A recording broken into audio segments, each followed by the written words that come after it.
Hey everyone, welcome to the P2 podcast where we discuss all topics ranging from fitness, lifestyle, religion, spirituality beliefs. I'm going to stumble over this now, of course, because Bryce just hyped me up. But thank you again for joining us on this installment where Bryce and I will talk just controversial fitness beliefs that we hold. We'll discuss those, kind of bounce some ideas, hopefully get some feedback from you guys in the comment section. Again, you can listen to us anywhere. That is YouTube, Spotify, Apple Music, anywhere that will take our money. So I give you Bryce. What are we going to talk about? Yeah, so I'll just kind of expand on that. I thought it would be a pretty cool thing for us to dive into because you and I, we work together. We're really good friends.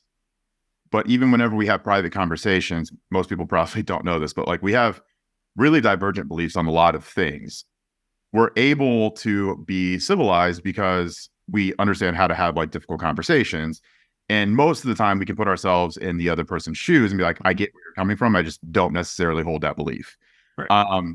With with fitness, we work with each other. So inherently we tend to believe the same things, but there are certain things that just because of the sports that we played growing up, or like our upbringing with fitness, or the things that we still currently enjoy, or maybe like our coaching or client experiences, things like that. We still do differ on some things. And I thought that it would be a kind of fun exercise for us to talk about the things that we believe or that we have opinions on that were controversial or unique, maybe a little bit against the grain. My goal was to try and present things that you would disagree with, but I don't know how close we'll get to that because I feel like we'll probably still kind of be close to the same page. But I definitely want us to be able to talk about things that most people will probably disagree with. And hopefully we'll be able to present a good enough argument or case to at least get people to not hate us after this. But I'm not going to hold my breath on that. That's fair. No, I think that'd be really, really interesting. Like you said, I think it's one of those things where um, there's conversation, and some people say conversation and dialogue are the same thing, and I disagree. I think that dialogue serves a purpose. I think that dialogue is going somewhere. Dialogue leads to understanding. It's nuance. I know it's just my nuance on that, but conversation to me is what happens when people just fucking talk. People just like fill space with words. And I think that that's one of those things that whether it's been, and honestly, like we align on a lot of different things. I think that we both acknowledge our logical perception of things, which tend to be pretty aligned. And then we also acknowledge the emotional aspect of like, this is also just how I feel about this, and it will shade my logic. And recognizing that is, I think, the root of having really like constructive dialogue and realizing like, hey, listen, like we kind of get to the same place. Yeah. But we just come at it from a different angle. And I think that that is like the root of really good dialogue. No, agree with that. So you want to get this started? Yeah. You want me to start with mine? I figured I could start. Word. I like Um, that. yeah, that might take a little bit of pressure off of you. So I'm gonna start out kind of heavy hitting here. I'm gonna do my best to explain and articulate what I mean by this, but I'll just go ahead and say it. Whenever you hire a coach, there's a good chance that they do not actually give a fuck about your goals. And that's going to sound really harsh, but let me explain. Hmm.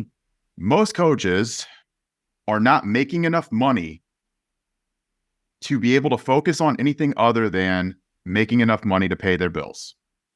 So their goals are make money, lots of other secondary, tertiary goals, get their clients to their goals. Unless a coach is successful enough to be able to actually focus on their clients' goals as a priority and basically say, hey, their bills, my bills as a coach, I'm set financially. I'm good. I don't have to worry about that. Now, all of the other things, my clients' goals, my client successes, those things can now float to the top of my own priority list as a coach.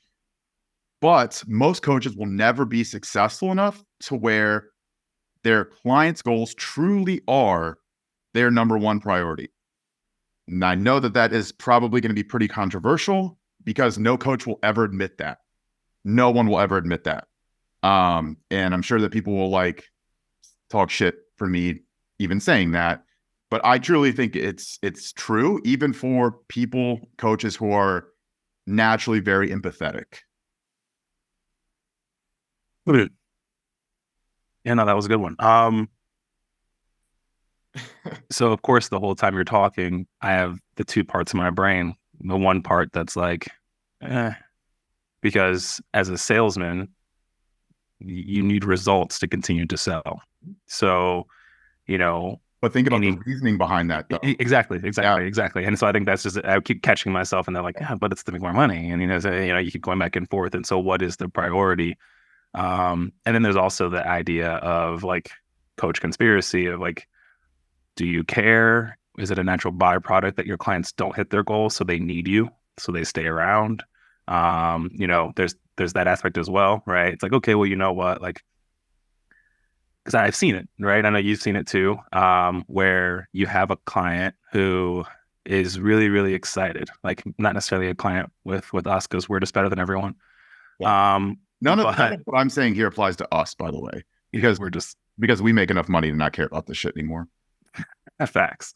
No, oh shit. No, so I think there's I think it's a natural byproduct of laziness and lack of focus, right? Because the coach is focused on the next buck. So what happens is a client comes in, the zeal is there, the coach is checking in with them and like, yeah. And then that shit just kind of it drones off. The client 6 months later is not where they want to be. And so they're like, I don't want to do this anymore. And the coach hops on. They go, hey, no, I believe in you.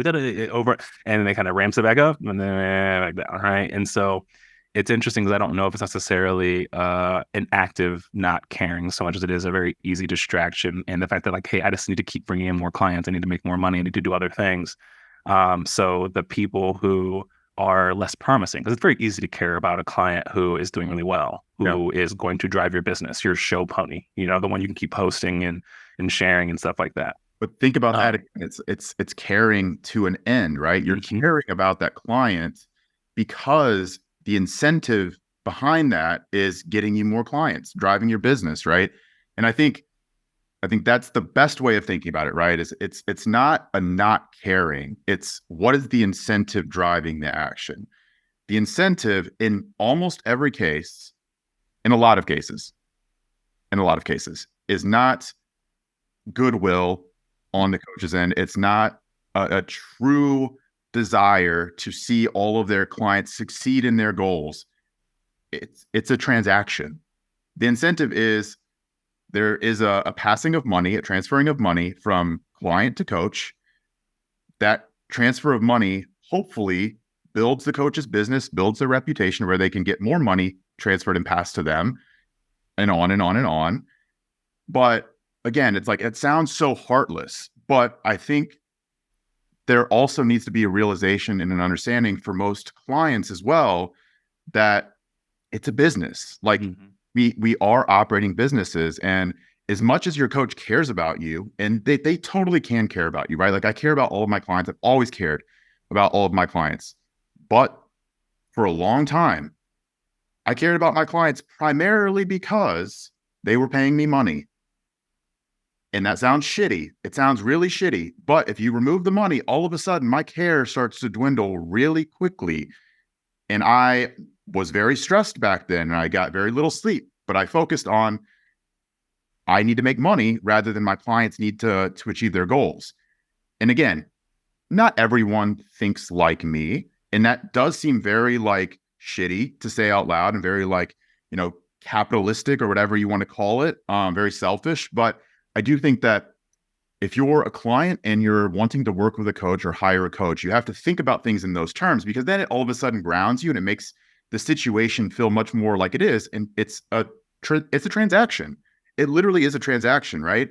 And like I said, we're luckily at a point now where like, we don't have to view everything like a transaction. It's still a business, and it's more of a business now than it's ever been a business, but we're far enough removed from the nitty gritty that we're able to see, okay, cool. Like, what can we do now to actually make sure our clients achieve their successes, right? Yeah. But at the very beginning, it's very hard for any coach, especially coaches that are really struggling to make money, to get clients on their roster, to keep their head above water. It's hard for them to focus beyond what's right in front of their eyes. And most of the time, what's right in front of their eyes is debt, bills to be paid, all of the stress, all of that shit. It's not the client's goals or their successes. And hopefully I explained that well, but that's the way that that I have kind of viewed things. And it sounds bad, but again, I don't think it's necessarily a bad thing. No, I mean, if you look at any industry, I mean, the people you want to care about you the most that you're paying, your doctor, your teacher, Yeah. your therapist, right? Like you want them to invest in your health, your knowledge, your mental well-being, and you want them to invest You don't want them wholeheartedly. to be underpaid either. Police Right. officers, like, Yes. you want them to be paid proportional to the amount that they are going to care or give a shit about you, right? Like for me, I also wouldn't want politicians paid pennies who are supposed to be giving a shit about the decisions that will impact me, right? Because, well, all of a sudden they're going to have to make money somehow. Right. So all of a sudden politicians turn to bribes. Well, we don't want that, right? Or police officers turn to corruption. Well, we definitely don't want that either, right? Or teachers are just perpetually underpaid, or they move from public schooling to private schooling. So all of the good teachers go to private schools, all the ones that actually give a shit. Versus public school teachers are the ones that are just out of college and they just need some kind of stepping stone job and they don't give a shit and they're just there to collect a paycheck, which again, like, you understanding incentives, I think, is really important. But like what you said, like if you're paying a doctor, you're paying someone to actually care about you. You have to understand you can't pay them $5 an hour to really truly give a shit about you. You have to pay them proportional to how much you want them to care. Yeah. I mean, there's a difference. Go ahead. No, I was pretty much done. Go ahead. I was gonna say there's definitely a difference. I think about, like, I spent a lot of time working with surgeons, and the quality of care that I saw at a teaching hospital like UC. Obviously, they have everything there, right? And then you have more of like a privatized hospital, like a Jewish hospital or something like that, and also pristine, beautiful, update. And then you go to the VA, and obviously state federal funded hospital, shit's dirty. I'm like, can you even do surgery in this room? Like, is this sterile? Like, should we be in here? And so it's sad, when you look at it that way. It sucks, right? These are people who served our country. But the way that the government looks at it is like, well, we're not actively being paid by you, right? Like some insurance, a GI Bill, whatever is taking care of this for us. And so we're not making what we should make. So we'll give you less, we'll care just enough. I was thinking in my head, like aside to what you said is that, if you are a paying client and you're a good client, like say like your actual self-perception is on point and you actually are a really fucking good client, you make your coach's job really, really easy, there's a good chance that you're subsidizing someone who's not a good client. It's like, I'm thinking in my head as a coach, like, yes, that's true, right? The idea is, I think in my head, I'm like, because there are clients that pay me hundreds of dollars that I'm like, I mean, if you were like, hey, dude, I can't keep doing this, I can pay you like 150. I'm like, sure, dude. Like you're so easy. And so there's an aspect of like, well, what about the person who's not, right? The person who is late every single week, or they need to hop on a call every other week because they don't get something, or they're lacking motivation. Like that person just needs a bit more of that immersion. They need a bit more of that care, right? And you're like kind of rubbing your head like, oh God, I don't want to talk to this person again, but like you have to put on that smile because like your job is to encourage and motivate and try to help them find their path to whatever it is they're trying to accomplish. And so, the idea that like clients subsidize other clients because a coach has to pay their bills and take on a diversified group of people is obviously an interesting topic. Yeah. But all my clients are great, just everyone else. Yeah, mine aren't. But I'm gonna be done with this topic because I could keep expanding on it. So I'm gonna give you the floor now. So what's something that you want to add to this? Word. I mean, this is definitely a strong switch from what we were just talking about. Um, and we've talked about it before, but I think that the more and more I think about it, and the more and more I see, and honestly, like social media, just it kind of sickens me sometimes. So you sit there and I'm scrolling through shit, and it's like, oh God, I hate this. Like without diving too much into it, like I watched the Victoria's Secret, like the Runway of Dreams, and it was like all of their like differencing, or I guess different ability models, right? So they have a woman with no legs, and she's like, kind of pulling herself down the runway, and another woman who's an amputee, and she has a like just like prosthetic, and another one with no arm, and I can't help but sit and look at Victoria's Secret and go, you are so exploitive, like, or exploitative, right? Excellent. Yeah. Yeah. So, like, because like maybe some of you care, but what you're doing is you're trying to position yourself and show yourself in a certain light. And I think if anything, you are skewing the opinion of people who are maybe not gonna look into this the way that I think it should be viewed, which is that like you guys just kind of took an opportunity to make yourselves feel better and look better to make more money. Like I'm sorry, but like a woman who doesn't have any legs doesn't really need like different underwear, in my opinion. I could be completely wrong, but like I do like it's kind of the same thing there, right? I was actually it fit her the same way. And so I look at that like the That's body parts, so funny, but I'm not going to. I, the we body pot. close here. Exactly, right? I was like, I'm going to bring this up, and I'm Yeah. going to make sure that I try not to look at Bryce because he's going to smile, and I got to avoid. But to bring it back to like the body positivity deal, right? I think that body positivity at its core definition is a good thing. I think that people should love their bodies. I don't think that self-loathing is a good recipe for longevity in life, obviously.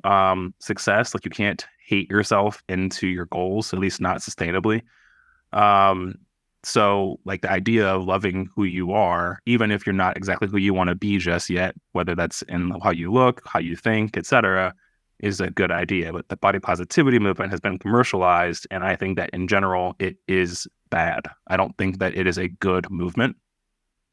I think that it's been weaponized to encourage complacency. I think it's one of those things where like people who are grossly overweight and or unhealthy, not saying everyone who is overweight is unhealthy, but for those who do fit, right, obviously we understand what the numbers say as far as heart disease and obesity and all comorbidities that come with being obese or, severely overweight.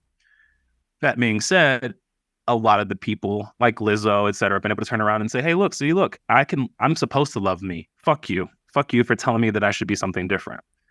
And okay, should someone be riding you and telling you like, hey, like you're a piece of shit, get your life together? No. But someone telling you, hey, this is the media we're going to put out that encourages people to be healthy. And if that means not being overweight, if that means exercising regularly, if that means changing your diet and stop, or cut back on the habit of eating McDonald's 3 or 4 times a week, if you're telling me that I'm fat shaming people for that, then like, fuck you. Because instead, I'm trying to help people. I'm trying to take what the science and the numbers say. And so I think that we were on a really steep trajectory, right? Like our generation might be the healthiest generation in however long, right? Like since talking about World War II years, right? Like our parents not healthy, their parents not healthy. Like there was a huge turn for the worse for just like fatness in America for a while, and I think that like our millennial generation is definitely kind of like turned that, and the body positivity movement, I think, is stifling it a bit.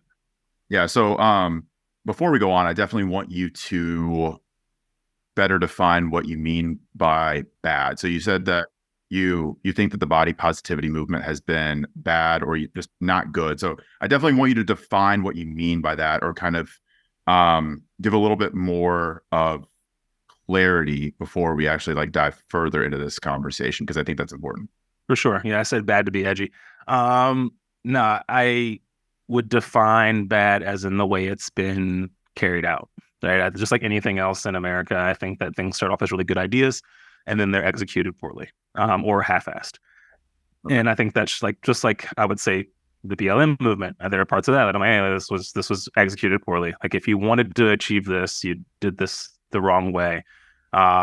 So in that same breath, I would say, hey, like the body positivity movement itself has been executed, the Me Too movement executed poorly in some aspects, right? So it's just like, this is one of those things where there's some parts where I'm like, I have notes. I have notes on how you could probably get this to stay positive and not alienate people, and also still encourage really healthy behaviors and taking care of oneself. Yeah, no, I definitely I agree with missing the mark, or not necessarily landing where the optimal target would be. So what I mean by that is I think that most movements have a tendency to start off in the right direction and they overshoot. And the reason for that is because there are a lot of things pushing those movements along, and they start to pick up people who were not necessarily there because they're not like the true believers, right? They pick up people who want to be kind of part of the ride. They want to kind of grift along and collect the benefits, collect some of the notoriety, collect some of the virtue, like virtue signaling is what they're all doing. But they're not really the people that were the ones that bootstrapped the movement from the get-go, right?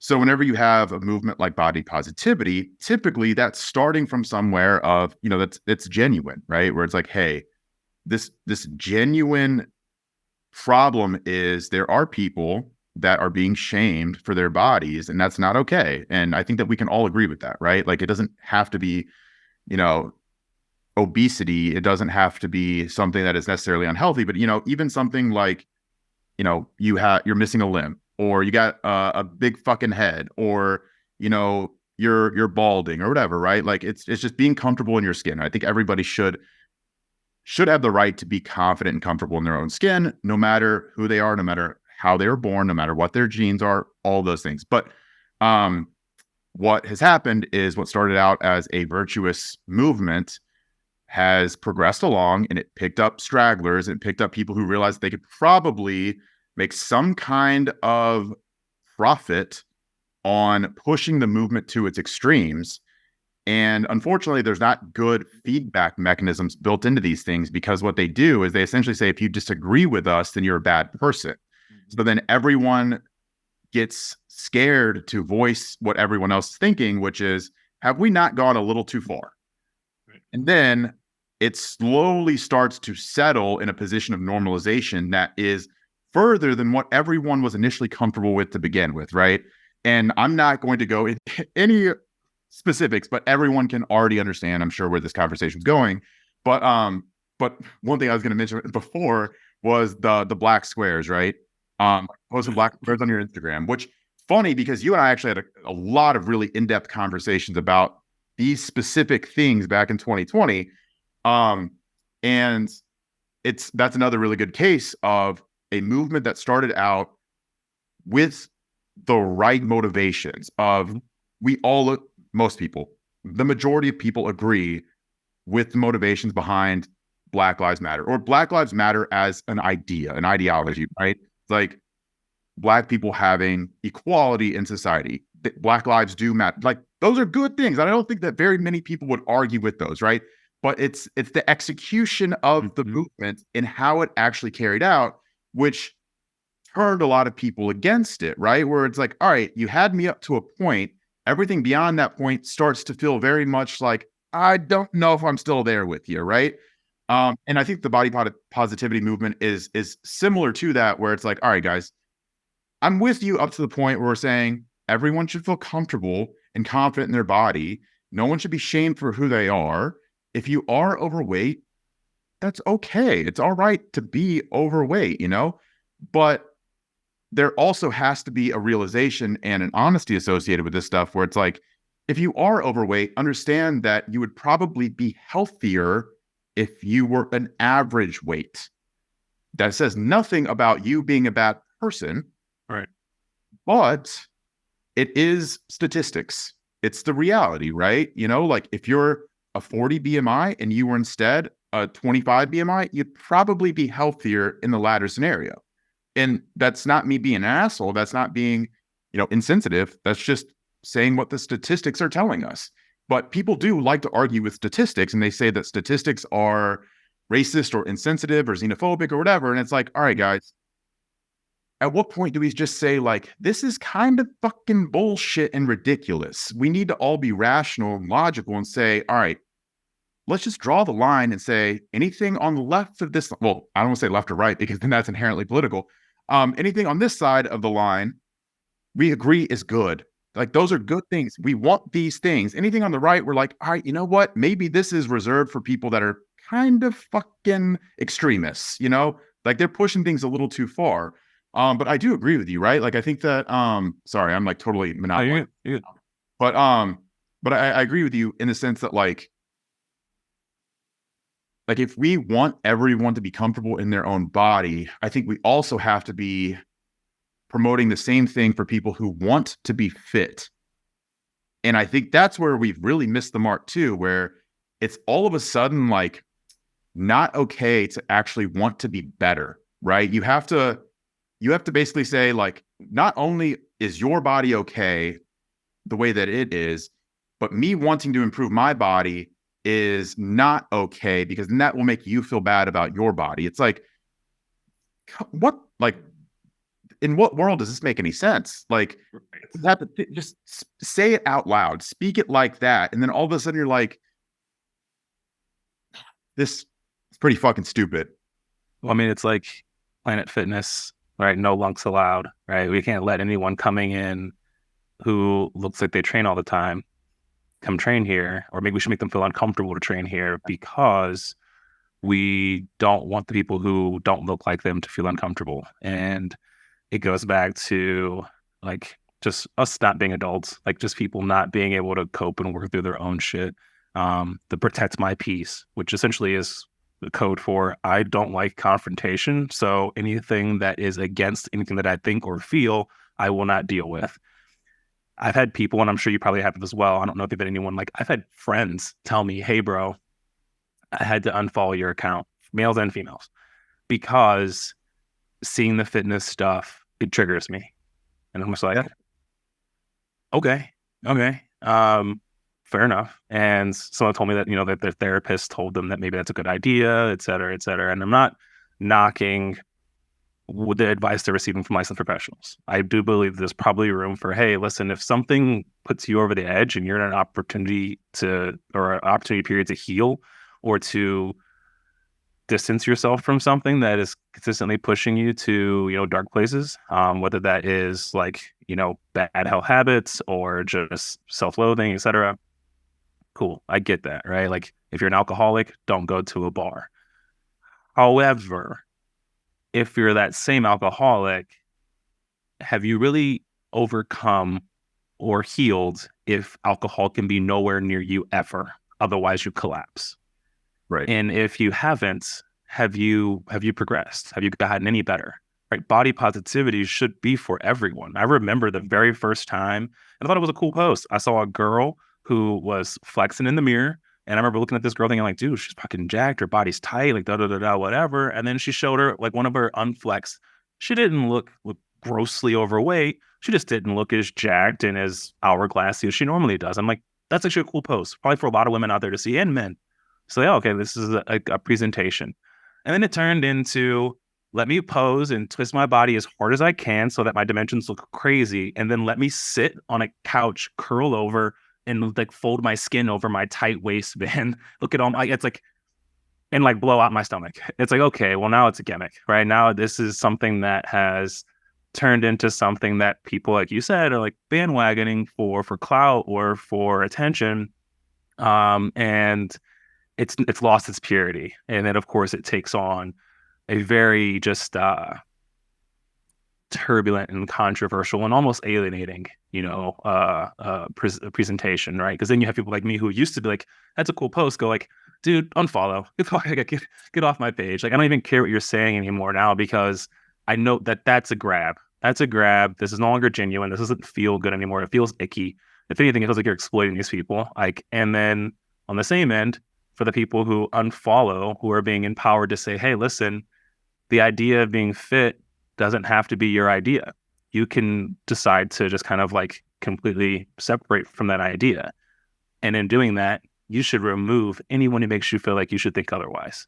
It's like, well, now you're not actually removing the people, you're removing data, education, knowledge. You're like, hey, listen, I'll just like trap myself in a bubble so that I can continue to think and feel the way I want to feel. Instead of saying, you know what, I am educated on the numbers. I understand what at mass this level of BMI means and where it correlates. And at mass, what this diet correlates to. However, like I mentioned earlier, being overweight, having a BMI that's over 30 or 35 doesn't necessarily correlate to you being grossly obese. We know several athletes in the NFL right now whose BMIs are way high, but you have to take in consideration, okay, like body comp, et cetera, et cetera, et cetera. So what happens is these extremist people get caught up in rallying for or against an idea based on the minutiae or the details. They go, well, I'm 20 pounds overweight, but my blood panels are normal. Okay, well, that is you. But generally speaking, right, that's what these numbers are for. And so to just completely like throw data out the window, throw science out the window and say that you're teaching people to hate themselves, I think is just bad form. And I'll add potentially 1.5 things to what you just said. Because we fucking gave ourselves a 30-minute cutoff. And it's so funny because we never get anything done in 30 minutes. But so a couple of things I want to add to that. So one, I think that behavior, the extremist, isolationist, us against them, body positivity is incredibly toxic. Very toxic, right? Like if you are so selfish in your body positivity that other people have to be careful about being happy about their bodies around you, that's fucking toxicity. And so I'll say the same thing. It's the same as white guilt. Shoot me. I don't give a fuck, right? Like I'll just say it, right? Like I don't think that I should be guilty for something that people that I've never met in my life, that I've never been related to, did hundreds of thousands of years ago or whatever, right? Hundreds of years ago, say that. For me, I can be very aware of the problems that arise today in the past because of decisions that were made, right? I do not have to be guilty about those things, right? Like I do not have to go out of my way to rectify situations that I personally did not cause. But I should be aware of them, right? I should be aware of the realities. But by the same token, we'll just say it, Chris, if you were getting in my face telling me how guilty I should be about my ancestors' decisions, I'd be like, bro, that makes, like, I can't get behind you on that, right? Like, but again, conversations that you and I have had where you're like, bro, this is the reality of the situation that I face. And I'm like, I get that. I totally understand. I am with you on that. We agree. I understand that these are problems, going back to the body positivity thing before we both get canceled. Going back to the body positivity thing, it's the same thing, right? Like I can be very aware of the problems that people face in society, being overweight or being different, being an outlier, whatever you want to call it, right? But that doesn't mean that I have to be guilty for being fit. Like that's fucking crazy to say that, right? Or, and I'll add this too. There's someone that I follow. I'm not going to like mention by name. There's someone that I follow. Do it. Oh, no. It has nothing to do with him. He posted a transformation recently, but in his caption about his transformation, he was extremely cautious about saying that the only reason his motivation for improving his body was to not get injured or to continue to alleviate pain, right? Because he was in pain. It wasn't because he was uncomfortable or wanted to improve his body. He was very, very, very careful about saying, I didn't do this because I wanted to improve my my aesthetics, my physique, to improve sex appeal for my wife. And then he also added, everyone's body is beautiful, like all these things. Dude, just say that you wanted to fucking look better, bro. Like, that's okay. It is okay to say that you want to look better. That is not a fucking problem. Like, again, it's toxic behavior for people to pull others into their misery. And it's Reddit behavior is what it is. I'm going to leave it at that. It's Reddit behavior. But we can also say that it's also a cop-out, right? So a lot of these things are cop-outs for not actually wanting to improve. And there was something that you said a second ago about like, hey, like professionals are, listen to professional advice. Most professionals are fucking stupid, straight up. Like most therapists are fucking stupid. And most therapists are like, all right, I'm not going to mince words. Most are, right? They might be book smart. They might have passed an exam, but most don't actually know how to give therapy to the individual, right? How to actually help people. They just give the same templated bullshit advice. Carrying that over, say the same thing about most coaches, right? But coaches are, in general, a little bit more predatory because they can kind of like shapeshift. They're like little fucking chameleons. They can shapeshift to market towards exactly what people are telling them they want. So if people are all of a sudden like, oh man, like I don't want a fitness coach because I'm being told that I should be happy about my body no matter how it is, like I don't need a fitness coach anymore. Well, all of a sudden, good thing for you, I'm an empowerment coach. See, like I'm a life coach. See, not fitness. We're just going to make you more confident. We're going to make you happier. I'm going to give you advice that is fucking useless and you can't measure, but you're still going to pay me. So that's how this shit works, right? So like, again, you have to understand why people do this shit. So not to be a fucking dickhead, but if you're an empowerment coach, what are you empowering, right? What are you empowering? How are people measuring that empowerment? Like, and what are you using? Happiness? Like, is it like, what is it by? What, like, I don't understand. Like, life coach, how are you measuring your fucking value? Like, well, also most life coaches, if you look at their lives, shouldn't be coaching anybody. most relationship coaches shouldn't be coaching anybody. Most financial coaches shouldn't be coaching anybody. Most sex coaches, like, you can straight up say whatever you want to. Most people who are coaches should not be coaching on that thing, right? Like, I'm a fucking fitness coach. I struggle to handle my own fitness. Like, straight up, I'll be honest, right? I've done it before. I'm pretty good at doing it, but it's not easy because I'm fucking busy now. But again, it's like you and I both vehemently agree because we have so many clients that struggle with confidence. And we have clients that like objectively have awesome physiques that struggle with confidence. And I'm sure that you would agree with this, but like, I mean, at times I struggle with confidence in my own physique because I'm always around people that have fucking great physiques. I'm like, God damn, like I've really let myself go. Like, it's crazy to say that shit, right? But we're very pro confidence. We're very pro being comfortable in your skin no matter what. But we're also very pro like wanting to improve no matter what. Like just because you were dealt a less than great hand doesn't mean that you should just accept that, especially if it's compromising your health, right? And you also just can't bury your head in the sand and pretend like that statistic doesn't exist, right? Again, we don't need to go over the numbers, but the numbers do exist. They're there. So I think that the movement, right? Body positivity movement. It's one of those things. It's just another case of something that started out good, overshooting its target.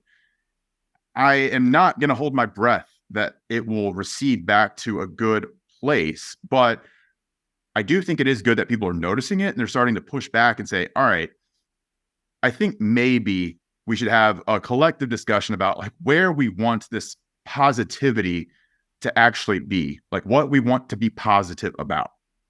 Yeah, no, I'm going to attempt to put a bow on this. We're touching on just a couple of like really, really good points and kind of highlighting those that you made. One is kind of like the metaphor of white guilt in comparison to, the body positivity movement. And I think that Huh? No, I think it's huge. I think it's one of those things that's like, I mean, I think that's one of the biggest things. I've had extensive debates with friends about approaches and how we should and shouldn't interact with white people, right? How those conversations should go. And I've always said I wanted white people to be aware. I said just aware, because awareness changes things. I don't need you to be Angelina Jolie and go out and adopt 5 kids from Africa. Like, I don't need that. First of all, there's kids starving in her own city. You don't need to adopt kids from Africa. Like, you can help people in your city right now. There is no action item I'm going to give you after having a conversation with me about police brutality or any sort of just like skewed prison system, et cetera. Knowing is going to change how you do little things. And it's the little things that change everything else. Awareness is big. A person who is super proud of the physique they've built, taking selfies, shouldn't be shamed by a person behind them who's not in shape, quote unquote, videoing them going, look at this person. Just, oh my God, so stuck up, so conceited, da da da da da, whatever. And it's like, tell me that you're sad without telling me that you're sad. You know, like, I think that like shitting on someone else's pride in themselves because you don't have that yet, or maybe you don't have it that way, is just really fucked up. You don't know their story. You have no idea what they're going through. You have no idea what they've overcome. Exactly. You have no idea what they did to get to where they've gotten. So the whole like cliche phrase, like, you don't buy a Ferrari to park it in the garage. Like, when you see guys training with their shirts off at the gym and you call them douchebags, it's like, again, like, you don't know what they did to achieve what they've achieved. You don't know what battles have been fought. All you see is the outside. And so to sit and go, well, that person makes me feel bad about myself because they keep taking their shirts off and they're fit. I'm like, that's a demon you got to fight, bro. That has nothing to do with him, you know? And so, again, that isolationist, that, us versus them mentality, that like the world needs to bubble wrap itself, not me take care of myself. The world should bubble wrap itself and come off as more palatable and softer and easier so that I feel safer to exist is just not the way to go, right? Like, people can meet you and understand you, but the idea that they should change so you feel more comfortable just is not realistic, man. Yeah. Well, like, one more thing. You think about how systems in the world become stronger. Mm-hmm. They get tested, they get stressed, they get strained. Pressure is applied to those systems, and then they come back stronger. They reinforce themselves. You destroy some DNA, all of a sudden your DNA comes back with a solution to whatever fucking destroyed it to begin with, right? You get a virus, your immune system gets stronger to protect it against that virus in the future.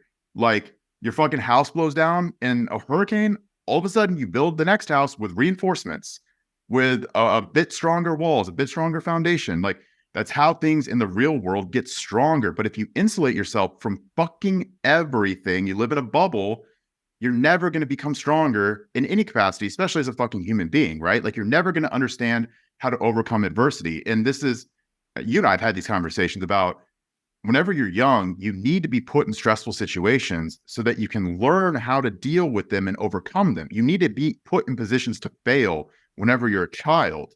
You shouldn't be coddled. Like, you should not be coddled. Like, I'm a dick, but I also think that children should be cut off as soon as they move out. Like, you should not fund your children. You shouldn't put them up in some nice ass luxury apartment. You shouldn't pay for all their bills. You shouldn't buy their car for them. You shouldn't gift them with a stipend of thousands of dollars every month, right? You shouldn't be solving their problems that they create or that they come across. Yeah. Like, make them fucking play sports as a kid. Make them suffer losses. Make them understand failure. Like, they need to understand this shit. You have to let people figure this stuff out for themselves. Otherwise, they will never learn how to be a functioning adult in society. Wow, I can't get that out. And I think this goes back to just being able to see things in the world that you don't like, or be able to have conversations that you don't agree with, right? You and I are on the same page with this because we've talked about specifically this topic, right? Where if people have never been disagreed with before, and they've never been on the side of losing, quote unquote, losing an argument, or someone presenting a case that they vehemently disagree with, right? Imagine a Black person having a conversation with a racist. Mm-hmm. Like, you need to be subjected to that shit so you understand how to handle it like an adult, right? Just because you see someone wearing a Confederate flag t-shirt doesn't mean that you can go up and fucking punch them in the back of the head while they're not looking. Like, that's not how people who disagree behave. You don't have to like them. You don't have to like them, but you should not insulate yourself from the real world either, right? So, wow. All right, this conversation, like, it's crazy how as soon as we start going, like I can start getting like fucking super animated with this stuff. No, I wrote it down as like something we have to have a conversation about in the future, like a full, more like extensive, like podcast about this. Well, you and I have had enough conversations over the last few years. I mean, fuck, we've known each other for a decade, but I think especially since 2020, whenever, you know, all of that stuff started becoming like really, really divisive. And you and I started having many more of these, like what I would consider to be like difficult conversations, and coming from positions where we aren't necessarily aligned on everything. And we're trying to figure out why the other person believes or thinks the way that they do.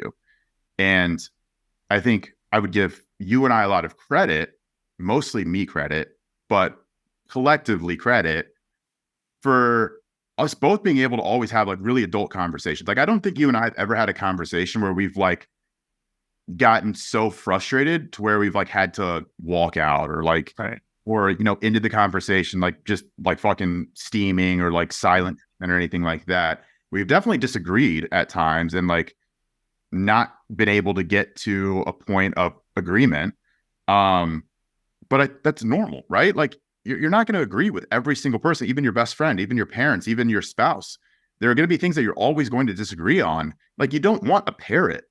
You want friction, because friction helps things become better, right? Like it gives you texture when you have friction. You don't want smooth edges by the time you get to 30, because that means you haven't really faced anything, you know. And I would give myself way more credit, but no, I mean, it's one of those things where I would typically say, because we're hyper logical beings, that we always have a similar center.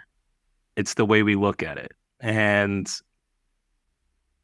I don't think that that's a bad thing, right? Like, I don't think that, because like, if everyone wants world peace and everyone has, you know, 9 billion different ways of getting there, then it's like, okay, well then no one's wrong, right? Like, I think every perspective is valid. Let's listen to it if we can. Take the best ideas, because I'm sure there's plenty of stupid ones. But I think that, you know, but I think for us in having conversations, and I think it's interesting, because I was in my head thinking like all of the emotional conversations, aside from the emotional difference in us having different skin color, right? So you talk about trauma and family, you talk about friendship, we view a lot of those things the same way, because emotionally and logically we view them the same way. Yeah. So the only time we ever really had any sort of friction was when it was like, well, our emotional veils are different. And I think that's, again, the key point. Like, I was able to acknowledge, I think I remember saying to you in a conversation, like, no, dude, I understand that is an emotional take, but I think that there has to be an emotional admittance in some of these things when you're talking about how to resolve something that is not logical, right? When you talk about people not liking each other or belittling each other for the way they look, whether it is, you know, because someone's fat, we're going to isolate all just like obese people and put them in camps. So we're going to isolate all Asian people and put them in camps. Like, it's not founded in rationality. None of it makes any sense. And so you almost, to have a logical conversation, have to admit the inherent emotional attachments to things. But in all of that, we've always been able to find like that censor of like, no, like I want the same thing. Like, I've been able to sit there and say, yeah, I think that Black people should be held accountable, just not by white people. But not because I don't think that white people can, but because it will not go over well. It just won't. I guess it's not about it being right or wrong. It just won't go over well. Having someone who doesn't look like you tell you what you should or shouldn't do, not having lived your life, is not going to be received by many humans well.